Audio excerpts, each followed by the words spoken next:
내 사업을 하고 싶다는 간절한 소망에 날개를 달아주는 청년 창업 런웨이, 저는 현병수입니다. 네, 맛있는 빵을 만들기 위해서는요, 꼭 필요한 재료가 있습니다. 바로 소금입니다.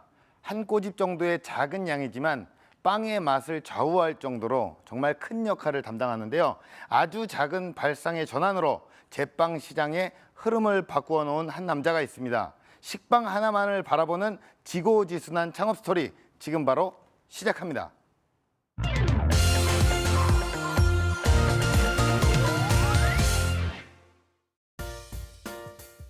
잼 대신 오징어 먹물을 품었다?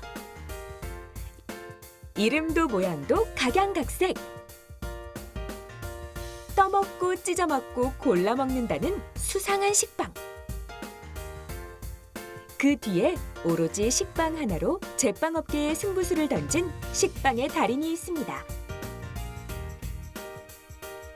1g의 무게, 1도씨의 온도차로 식빵의 품격을 추구하다.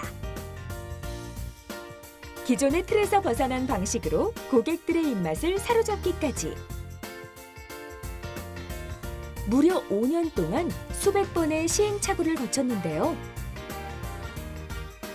빵을 만드는 과정에 충실하되 자기만의 개성을 찾아 나선 네모난 식빵의 유쾌한 반란 스토리. 식빵계의 카멜레온, 황정석 대표의 꿈을 들여다봅니다. 식빵으로 만드는 맛있는 상상이 지금 시작됩니다.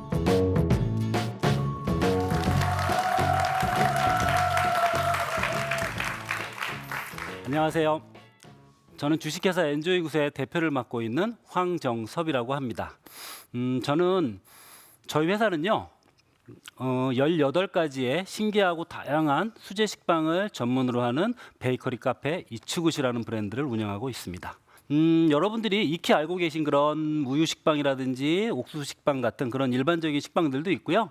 그거보다는 좀 더 여지껏 어떤 식빵의 형태로 만나기 어려웠던, 그렇지만 전혀 낯설지만은 않은 그런 어떻게 보면 좀 신기하고 재밌기까지 한 그런 식빵들을 주로 판매하는 곳입니다. 제가 빵을 일로서 처음 접한 거는 한 23살 때 정도쯤이었었던 것 같아요. 그때 이제 제과 제빵 학원을 다니기 시작하면서 일로서 빵을 접하게 됐고요. 그렇게 처음에 제과 제빵 학원을 다닐 때는 뭐 당시만 하더라도 어떤 기술 하나 있으면 나중에 먹고 사는 데는 큰 지장은 없겠다라는 그런 단순한 생각에서 사실은 시작을 했었던 건데, 그렇게 학원을 졸업을 하고 그리고 창업을 하기 전까지 거의 한 20년을 넘는 시간 동안 빵하고 같이 있었던 것 같기는 합니다.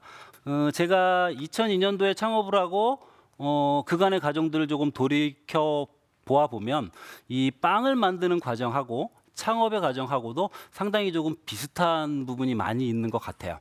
그래서 저는 오늘 이 빵을 만드는 사람으로서 이 빵을 만드는 과정과 일반적인 창업의 과정과 연결시켜서 하고 싶은 이야기를 조금 하려고 합니다. 빵을 만들 때 우선 첫 번째로 해야 되는 과정, 반죽입니다. 자, 이 반죽은요, 다양한 성질과 맛을 가진 그런 수백 가지 이상의 다양한 재료들을 어떤 것을 선택을 하고, 그리고 또 반죽법 자체도 어떤 반죽법을 선택하느냐에 따라서 굉장히 다양한 식감과 맛을 가진 다양한 빵이 만들어지게 됩니다. 자, 창업도 마찬가지일 텐데요.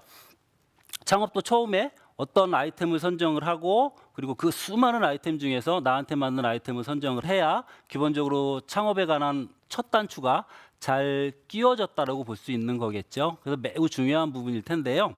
자, 이 아이템에 대한 부분을 잠깐 좀 말씀을 드리면, 과연 어떤 아이템을 선택을 하는 것이 좋을까에 대한 문제가 먼저 남죠. 아마 누구나 많이 고민을 하고 누구나 많이 심각한 고민을 했었을 법한 이야기인데요. 저는 이 자리에서 여러 가지 아이템 선정에 있어서 고려할 사항이 있겠지만 우선은 제가 나름대로 생각하는 중요한 거 한 2가지 정도만 말씀을 드리려고 합니다. 자, 우선 첫 번째는요. 기본적으로 아이템 자체는 생활 밀착형 아이템이라고 제가 이름을 붙이긴 했는데, 생활 밀착형 아이템이면 좋을 것 같고요. 그리고 그것이 어떤 시대적이나 사회적인 흐름과 비교적 잘 맞아떨어지면 더 좋을 것 같아요. 이 생활 밀착형 아이템이라는 거는 말 그대로 우리가 생활하면서 하루에도 여러 번씩 쓰고 먹고 마시고 이런 기본적인 소비재하고 먹거리에 해당하는 것일 텐데 가장 큰 장점이 뭐냐면은요. 이거는 굉장히 탄탄한 수요층을 가지고 있다고 보셔도 될 것 같아요. 뭐 실질적으로 매일매일 쓰고 먹고 마실 수밖에 없는 소비재와 먹거리들이다 보니까 전 국민이 우리의 고객층이 될 수도 있는 거고요. 그래서 이 탄탄한 수요층을 가지고 있다는 것이 그 영업을 오랫동안 안정되게 유지시킬 수 있는 가장 근간이 되는 것이라고 볼 수 있습니다. 그리고 그것은 제가 식빵을 선택했던 가장 첫 번째 중요한 요인이기도 합니다. 두 번째로 생각하실 만한 거 아까 말씀드린 시대적인 흐름이나 사회적인 흐름. 우리나라도 마찬가지긴 할 텐데 갈수록 1인 가구의 비중이 높아지고 있죠. 그래서 아마도 어떤 좀 작은 물건이라든지 혹은 심플하고 간단한 그리고 전문적인 이런 상점들이나 매장들이 훨씬 더 앞으로 큰 각광을 받을 거라고 생각이 듭니다. 실질적으로 제과점의 예를 들어드리면은 일반적으로 베이커리에서 취급하는 상품의 가지수가 보통은 적으면은 100여 가지, 많으면은 200여 가지 이상인 경우도 있습니다. 근데 생각해 보면 실질적으로 그 많은 가지수 중에서 내 매출과 내 실질적인 영업에 도움이 되는 그런 제품의 가지수는 그렇게 많지 않을 겁니다. 실질적으로 눈에 보이지 않는 비용만 많이 들어가는 그런 제품들은 과감하게 정리를 하고요. 실질적으로 나한테 도움이 될 만한 그런 제품들 위주로 제품을 구성을 하고 거기에 전문성을 부여를 하면 훨씬 더 효율적이고 그리고 합리적인 운영이 가능할 거라고 생각이 듭니다. 그래서 제가 18가지의 식빵의 가지수를 유지하는 것도 그 요인 중에 하나고요. 그리고 그것을 크기 자체도 뭐 큐브 사이즈 조금 작은 크기이긴 한데 그 크기로 유지하는 것도 그런 상품들 큐브 사이즈 위주의 상품들을 개발하는 것도 바로 그 이유이기도 합니다. 이런 관점에서 시대적인 흐름이나 혹은 생활 밀착형 아이템에 대한 관점에서 어떤 아이템을 선택을 하려고 한다 그러면 그래도 그나마 어떤 실패의 확률을 조금이라도 줄일 수 있을 거라고 생각이 듭니다. 자, 그 다음으로 중요한 빵을 만드는 데 있어서 두 번째 중요한 과정은 바로 발효의 과정입니다. 이거는 숙성이라고도 하는데요.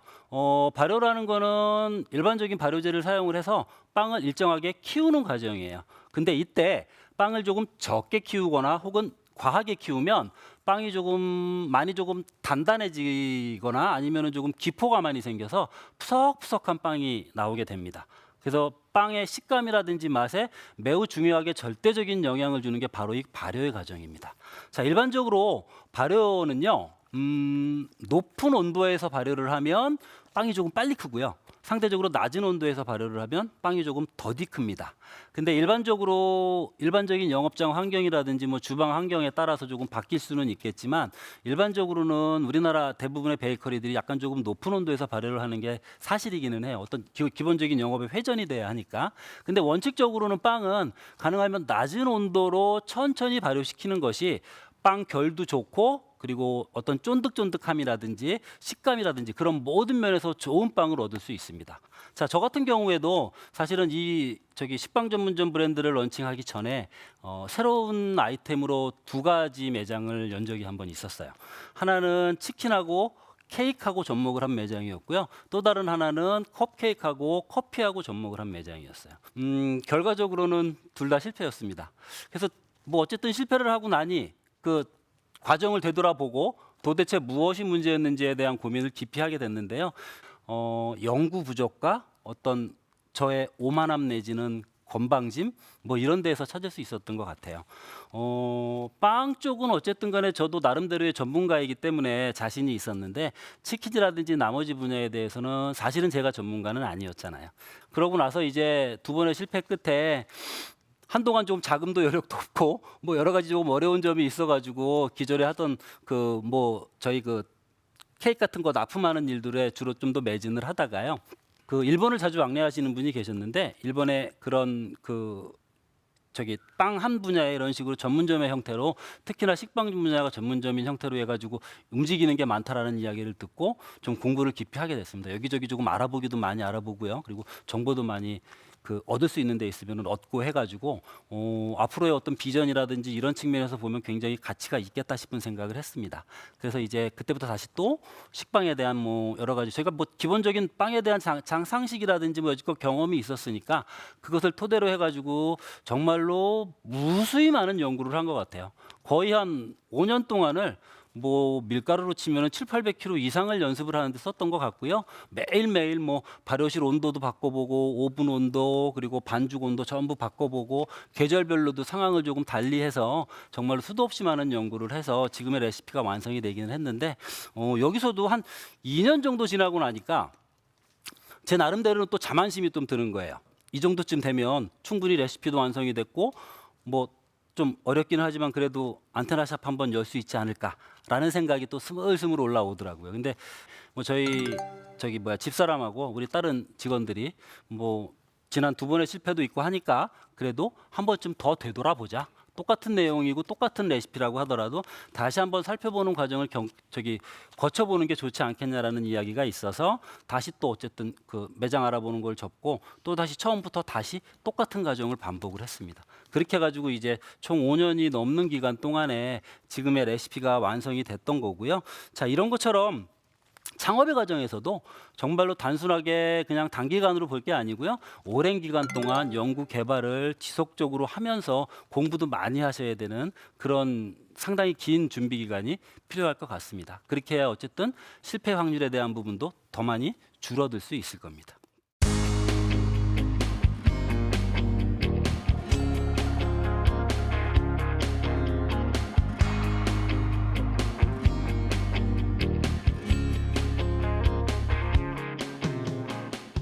마지막으로 빵을 만드는 데서 중요한 과정은 바로 굽기의 과정입니다. 자, 이거는 빵에 대한 결과물을 얻기 위한 최종적인 단계잖아요. 근데 실질적으로 앞에 반죽이라든지 발효는 혹시라도 중간에 조금 잘못됐다고 하더라도 어떤 복구할 수 있는 어떤 방법은 있어요. 전혀 빵이 안 되는 건 아닙니다. 그래서 어떤 뭐 빵의 식감이라든지 맛에 대한 퀄리티에 대한 부분은 조금 떨어질 수는 있으나 그래도 복구는 가능한데 사실 이 오븐에서 빵을 굽는 거에서 잘못이 되면은 이거는 사실 돌이킬 수 없습니다. 빵을 태우거나 혹은 빵을 덜 익히거나 이거는 그냥 폐기하는 방법 말고는 사실은 다른 방법이 없어요. 그래서 매우 마지막 과정이지만 정말로 어떤 결과물을 얻기 위해서 굉장히 중요한 과정일 수 있는 거고요. 자, 이런 식으로 돌이킬 수 없는 결과가 나오는 굽기에 견줄 수 있을 만한 창업의 과정은 바로 입지 선정이죠. 자, 최종적인 과정이기도 하고요. 창업에 있어서. 그리고 돌이킬 수 없다는 관점에서 보면은 비슷하다라고 볼 수도 있을 것 같아요. 자, 근데 입지 선정을 하는 데 있어서 자, 제일 중요한 부분들이 몇 가지 있기는 할 텐데요. 내 아이템에 맞고 그리고 어떤 지역적인 특성 내지는 그 지역에 사시는 분들의 특성이라든지 생활 패턴 같은 것들을 분석을 하고 고려하면 뭐 많은 비용이 들지는 않고 내 상황에 맞고 그리고 나한테 잘 맞는 그런 비용은 그런 점포는 반드시 나오기 마련입니다. 자, 이렇게 어떤 창업의 과정과 제가 이 빵을 만드는 과정에 대한 그 제가 알고 있는 내용들을 간단하게 조금 말씀을 드린 것 같고요. 사실 저는 아직은 성공하지 못했습니다. 그리고 아직도 더 많이 공부하고 더 많이 연구하고 더 많이 연습해야 될 사람이기는 합니다. 근데 제가 지금 뭐 크지는 않지만 지금 이 자리에까지 오면서 마음속에 나름대로 조금 한 가지 두고 좀 실천을 하려고 애썼던 것 중에 하나가 남들보다 한 번만 더 귀찮은 일을 하라라는 말이 있습니다. 그거는 이제 제 개인적인 생각으로는 세계적인 명품들이요. 뭐 지금의 어떤 명품의 지위나 명성을 얻을 수 있는 그런 이유 중에 하나도 뭐 좀 매우 소소하고 귀찮지만 그리고 품질에 영향을 줄 것 같지도 않지만 그런 소소한 귀찮은 것들을 그 공정화시키고 습관화시킴으로 해서 지금의 명성을 얻을 수 있지 않았나 싶어요. 그게 뭐 저 끝에 있는 하나의 바느질 한 땀일 수도 있고요. 뭐 그 옆에 있는 조그만 버튼일 수도 있겠죠. 자, 이처럼 일상생활이나 아니면 사업을 함에 있어서 누구나 소소하고 귀찮게 생각하는 그런 아무것도 아닌 일들, 그것들을 내 삶에 습관화시키고 그리고 그것을 표준 매뉴얼에 넣어준다면 정말로 그거는 더 이상 어떤 귀찮거나 번거로운 일이 아닐 겁니다. 그리고 그런 것들이 쌓이고 오랫동안 축적이 되면 여러분들은 아마 그 누구도 따라올 수 없는 나만의 어마어마한 퀄리티와 가치를 가질 수 있을 거라고 생각합니다. 저도 앞으로도 계속 그렇게 되려고 계속 노력하겠습니다. 강연 들어주셔서 감사합니다.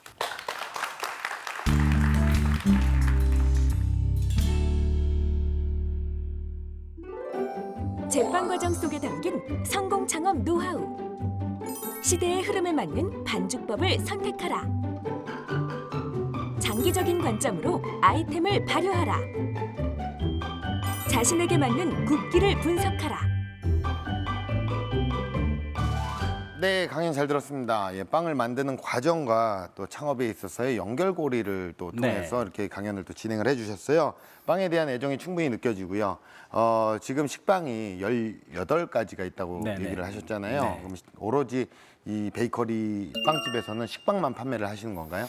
식빵도 있고요. 그 외에 뭐 케이크라든지 뭐 이런 부수적인 제품들도 있기는 한데 저희들이 어쨌든 주 메뉴는 뭐 여지껏 어떤 식빵의 형태를 보지 못하셨던 네. 그런 좀 독특하고 재밌는 그런 식빵의 형태들이 더 많습니다. 독특하고 재밌는 식빵 한 가지만 좀 소개를 해주신다면 어떤 게 있을까요? 글쎄요, 저희 뭐 매출이 꽤 비율이 높은 제품이기도 한데 저희 리얼 초코 식빵이라는 게 있습니다. 그건 앞에 이제 떠먹는 리얼 초코 식빵이라고 떠먹는 자가 붙는데 떠먹는 식빵이 네, 있다고요? 떠먹는 식빵입니다. 그거는 이제 초콜릿으로 좀 부드러운 초콜릿으로 코팅을 한 다음에 그걸 조금 조각을 내서 그 사각형의 틀 안에 넣었어요. 그리고 그거를 이제 일반 식빵처럼 뭐 찢어 드시거나 뭐 이런 개념이 아니고 포크를 따로 드림으로 해서 포크로 이렇게 뭐 저희 표현으로는 조금 우아하게 포크로 떠드시라는 말씀을 드리긴 했는데 예. 그런 식으로 포크로 떠드실 수 있게 만든 식빵입니다. 떠먹는 식빵은 저 네. 살다가 좀 처음 들어본 것 같은데 현재 사업 현황은 어떻습니까? 저희가 가맹점 모집을 한 2년 전부터 본격적으로 했고요. 그때부터 해서 지금 현재 오픈되어 있는 매장은 23곳이 오픈이 되어 있습니다. 예. 사실 그 어떤 손님들의 입맛을 공략하는 것도 쉽지가 않습니다. 하지만 트렌드까지 고려를 해야 되잖아요. 네네. 이 대표님만의 트렌드를 읽어내는 노하우가 있으신가요? 많은 이야기를 가능하면 들으려고 하고요. 그리고 또 뭐 요즘 워낙 그 빠르게 변하는 세상이다 보니까 여러 가지 뭐 인터넷이나 아니면 소셜 미디어나 여러 가지 조금 변화하는 것들에 대한 것을 접할 수 있는 기회가 조건이 많으니까 네. 그런 것들을 또 유심히 또 살펴보는 편이기는 합니다. 네. 동네 빵집이 살아남을 수 있을 만한 어떤 비결이 있다면 어떤 걸 꼭 강조해서 얘기를 해주고 싶으신가요? 빵은 정직하고요. 그래서 좋은 재료를 사용하면 맛있는 빵이 나올 수밖에 없습니다.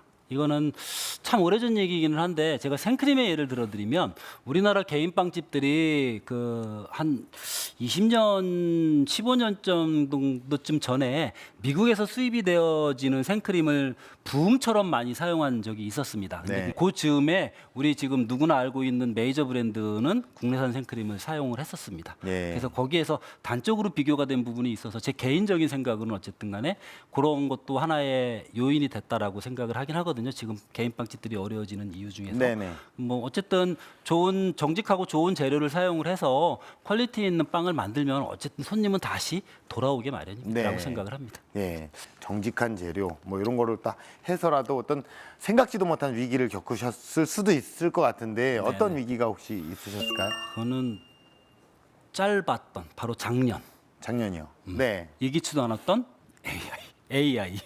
그게 AI가 빵이랑도 상관이 있나요? 그럼요. 빵에 계란을 많이 쓰잖아요. 아, 당시에 예. 계란을 공급 자체가 안 됐던 적이 있었어요. 그 한참 그때가 저기 12월 즈음이었었거든요. 네네네. 왜 빵집이나 베이커리들은 12월에 1년 중에 케이크 제일 많이 나가는 날이잖아요. 그래서 제일 많이 그 계란을 많이 사용할 때였습니다. 근데 그때 하필 그게 겹쳐서 뭐 이거는 그 계란이 비싸지는 것도 비싸지는 건데 실질적으로 받을 수가 없는 상황이었었어요. 그래서 그때는 사실 저도 그렇고 우리 전 직원들 혹은 가족들이 마트마다 다니면서 그때는 계란들을 또 두 판 세 판도 안 팔았거든요. 그냥 한 사람당 한 판 이렇게 하는 경우도 많았기 때문에 예. 여기저기 다니면서 계란을 모아왔던 기억도 있었죠. 저뿐만이 아니라 여기 계신 우리 방청객분들도 궁금한 부분들이 있을 것 같아요. 그래서 현장에 있는 방청객분들께 또 질문을 좀 받아보겠습니다. 그 사업 아이템 선정하는 게 첫 번째로 제일 중요한 것 같은데 대표님께서는 유독 식빵을 대표 아이템으로 선정하신 이유가 좀 궁금합니다. 식빵은요 정말로 아까 말씀드린 것처럼 수백 가지의 재료가 있잖아요. 그 중에서 그 여러 가지 다양한 재료를 바꿔가면서 그 무수히 많은 100여 가지 이상, 200여 가지 이상의 굉장히 많은 제품을 만들어낼 수가 있습니다. 그리고 실질적으로 저도 지금 뭐 지난 오랫동안 연구한 끝에 120, 30가지 정도의 그 제품군을 지금 아직 출시는 안 된 제품군을 가지고 있기 때문에 그런 측면에서 손님들 입장에서도 조금 덜 지루하고요. 뭔가 조금 저기 매장에 오면 새로운 제품들이 늘 교체할 수 있는 그런 아이템으로 그리고 또 저기 매우 친숙한 아이템이기도 하니까 그런 측면에서 굉장히 좋은 거라고 생각을 했습니다. 네. 자, 그럼 대표님께 공식 질문 드리겠습니다. 대표님에게 식빵은 무엇일까요? 아, 식빵은 제 아내입니다. 저는 사실 이 세상에서 제일 무서운 게 아내거든요. 저희 집사람인데 빵도 되게 무서워요. 그래서 그런 측면에서 보면 뭐 제 목줄을 쥐고 있는 거기도 하지만 그런 측면에서 무섭기도 하고요. 집사람이나 아내 같은 경우에도 어쨌든 좀 늘 좀 신경을 써줘야 뭐 예쁨도 받고 사랑도 받겠죠. 저도 그리고 간혹 가다가 조금 신경을 좀 덜 쓰고 그러면 삐치거나 그럴 수도 있는 거고요. 빵도 마찬가지인 것 같아요. 늘 조금 오븐에 있건 반죽을 하는 과정이건 발효실에 있는 과정이건 늘 신경을 쓰고 어떻게 진행이 되는지에 대한 것들을 관찰을 하고 계속 그래줘야 하거든요. 중간에 혹시라도 네. 잠깐 딴 일을 하거나 뭐 이렇게 조금 놓쳐버리면은 빵도 또 엉망이 되니까 그런 측면에서는 좀 비슷하지 않나 싶습니다. 자, 대표님께서 꿈꿔나가실 런웨이 어떤 모습일까요? 아, 저는 기본적으로 저희 회사가 어쨌든 가맹점을 모집을 하는 회사이다 보니까 가맹점을 좀 많이 늘려서 그런 것들이 이제 그 뭐 전국 어디서든지 간에 저희 매장을 좀 쉽게 볼 수 있고 그리고 우리 그 퀄리티 있고 맛있는 빵을 어느 분들이나 쉽게 좀 접할 수 있었으면 좋겠고요. 뭐 그러기 위해서 뭐 오늘도 내일도 모레도 계속해서 열심히 뛰기는 할 겁니다. 네, 앞으로도 꾸준한 또 레시피 개발을 하셔서 누구도 따라올 수 없는 명품 빵집으로 거듭나시기를 응원하겠습니다. 오늘 고맙습니다. 감사합니다.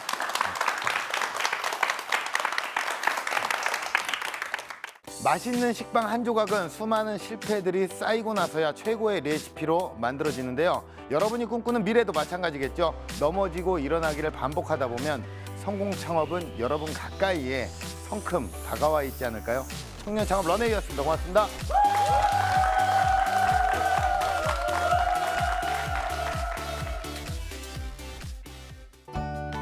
준비된 것도 빠진 얘기도 좀 있었고 그래서 조금 아쉬운 마음이 먼저 좀 들기는 하네요. 충분히 고민하고 그리고 공부도 많이 하셨으면 움직이세요. 그리고 움직이면 뭐 여러 가지 비용적인 부분도 분명히 있기는 하나 뜻이 있는 곳에 길이 있다고 뭐 비용적인 부분은 여러 가지를 찾아보면 굉장히 해결할 수 있는 방법은 뜻밖의 쉽게 나올 수도 있습니다. 지금은 목표를 향해 도전할 시간. 끊임없이 노력하는 여러분을 응원합니다. 화이팅!